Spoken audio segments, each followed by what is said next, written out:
So, you're just kind of trying to dealing with how can you be helpful? How can you be a resource? How can you be how can because it's a global pandemic, but it affects people differently. And I feel very, very, very fortunate to have like a place to go to where the hysteria hasn't hit and just kind of be able to stay out of the way. But at the same time, it's like I want to be able to be a positive impact in some way. So like that's the part to me for like Adrian, how you said like your anxiety was hitting you, like that's where the Yeah. anxiety has been hitting me. And I That's definitely the like had a empath sniffle in and you was for like, oh, sure.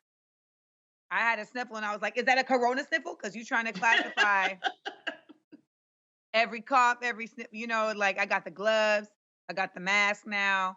I had to, but I don't know about y'all, but I definitely like was like, I'm gonna be in denial about this until it's no longer practical Mhm. as a preservation of self.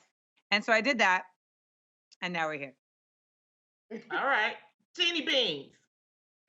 Oh man, I was jealous watching your pictures, Amanda. I was waiting for the cartwheels. I was because you were in the safest place of the world of just being outside of the outskirts. You're right about LA being like a hot spot that's scary right now. But I also got really frustrated with the racism that started to surround um, the virus. When people are misinformed and they direct their fear towards something.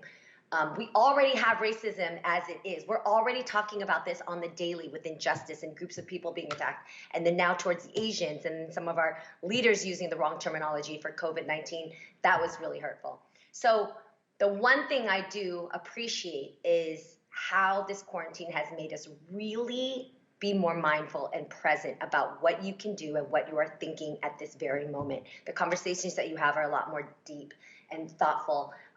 Hopefully the talks you're having with yourself with where you are in your life are encouraging. And when you look out into the streets and you see the stillness and the empty stores and the empty streets, I hope everybody's looking at it more as a symbol of global solidarity. This is a moment where we are all staying in for the people that we love. We are all doing this, and we are going to heal our country. We are going to heal and put a stop to this by doing what we're doing now.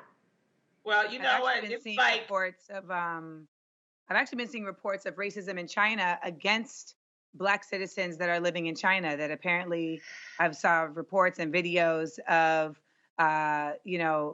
particularly Black citizens being kicked out of hotels, et cetera, in China because now the narrative has turned into, well, Black people get it more because we're dying at such incredibly large rates and Right, numbers. right. So I think that, it really does open a conversation.